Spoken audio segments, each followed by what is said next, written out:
Well, hello everyone. My name is Passek, the FlyFish Fanatic, and welcome to my tying bench. Today we're going to tie a little dry fly pattern. It's a great little mayfly pattern. I'm going to tie it a little on the bigger side just so it's easier for you guys to see, but I would usually tie this a little bit smaller than the one that I'm going to show you right now. But I do have, like I said, I will, as you guys always know, I like having multiple sizes and multiple color schemes of the same fly. So, alrighty, so let's get her going. So that's what we're going to be tying today. It's a simple little pattern, floats like crazy, just because of the materials that are in it. So, okay, so let's get her going. So, we're going to start off putting that fly over there, and then we will be using the Hook-Hends BL354 size 10 dry fly. I tied this in a 10, 12, and a 14.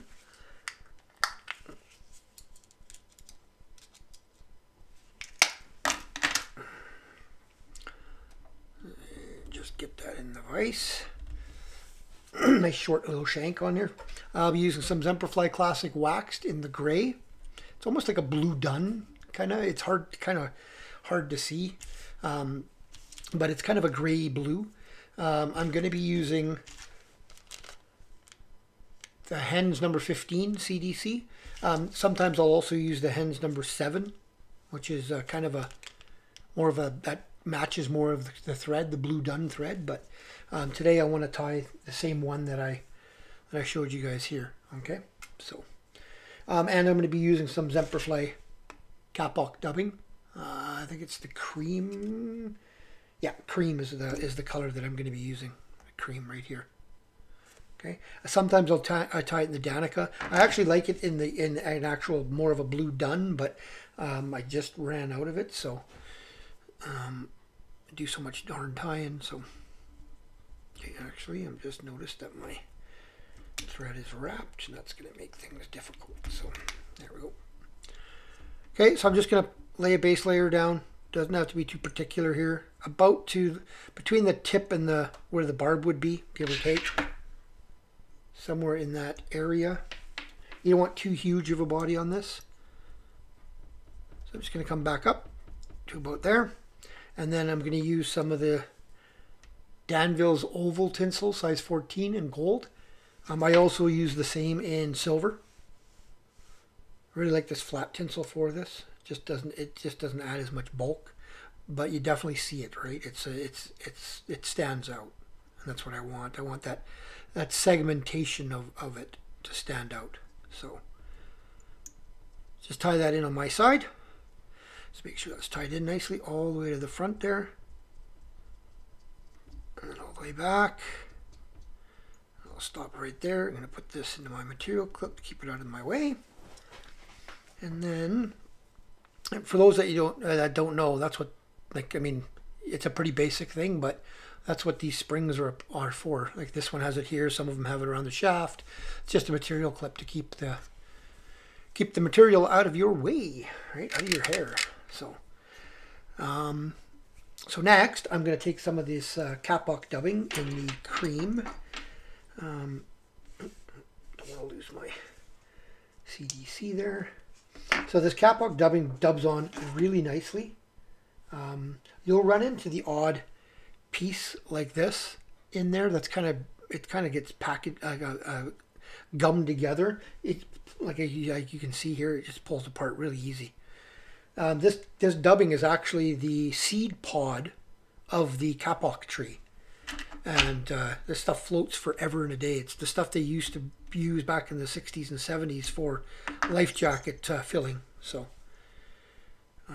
like I said, it comes from the seed pod of the Kapok tree. So Kapok, I don't know. Spock? No, that's not right. Yeah, so I'll just dubbing on a little bit here. It dubs quite nicely as well, this stuff. It depends on how tight of a noodle you want, right? You just make it more. And now I do want a bit of a taper. I want it to go a little bit fatter. So I'll put a little bit more on up here. And if I don't, I can always go back up over top of it, because that's the beauty of this Kapok stuff. it builds up really nicely.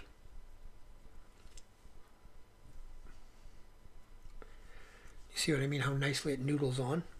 So just a little bit of an extra, little tiny bit extra at the front there. Okay. Now I'm gonna counter wrap my rib. Quite often I'll put one full one at the back. Sometimes I don't, but that's worked out nicely.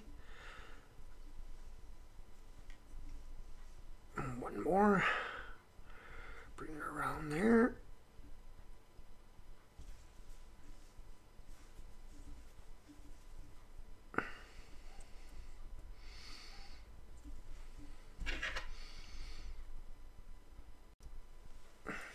That off.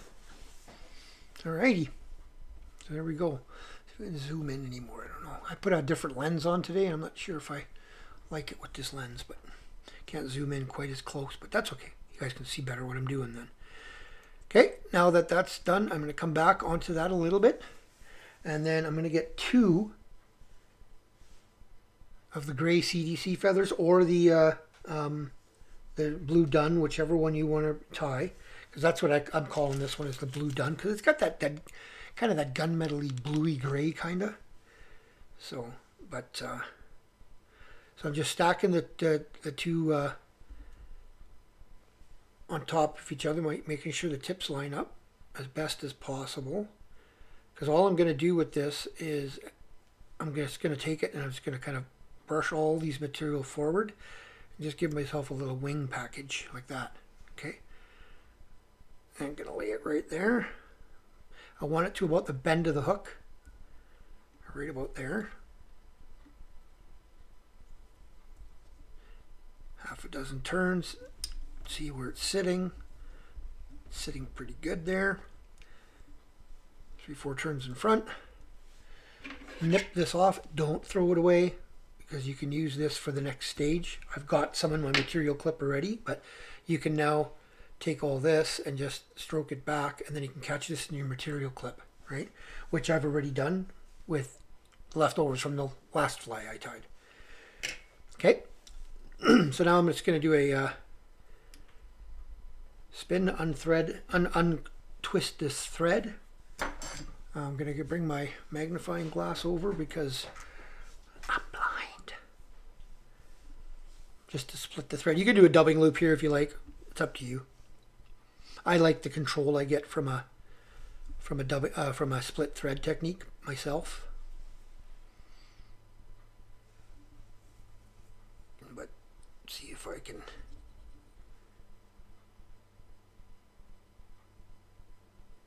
split that. There we go. Like I said, I'm half blind. With the NanoSilk, no problem whatsoever. You flatten that out and boom. With this, I have to look a little closer.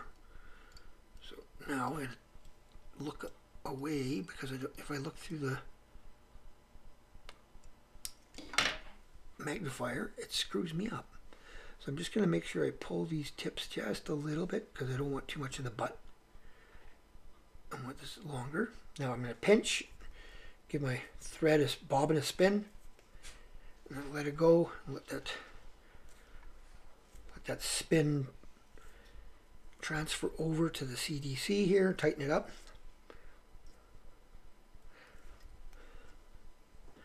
You know, it's funny. It's one of my favorite bobbins because it's from Tiemco. It's one of the ones that's got that little 45 on it. I don't know if you guys can see that, but it's got that 45 bend.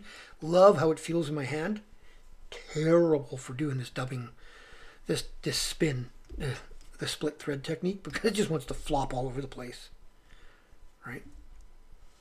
Because it's not straight, but whatever. Beggars can't be choosers. So okay, so I'm just gonna wrap all my extra thread there, and then get them right back up against that wing, and I'm gonna stroke back, stroke back, stroke back, all the way forward to the eye.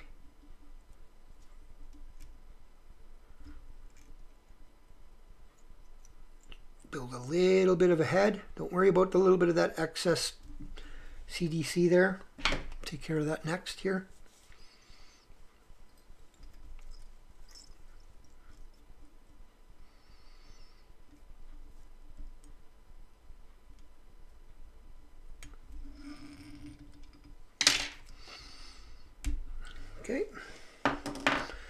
I'm gonna make sure, yeah, everything looks good. So I'm now just gonna stroke all the stuff back that I want to keep, and I'm just gonna give it a little boop with the lighter, turn it over, stroke it all back, give it a little boop.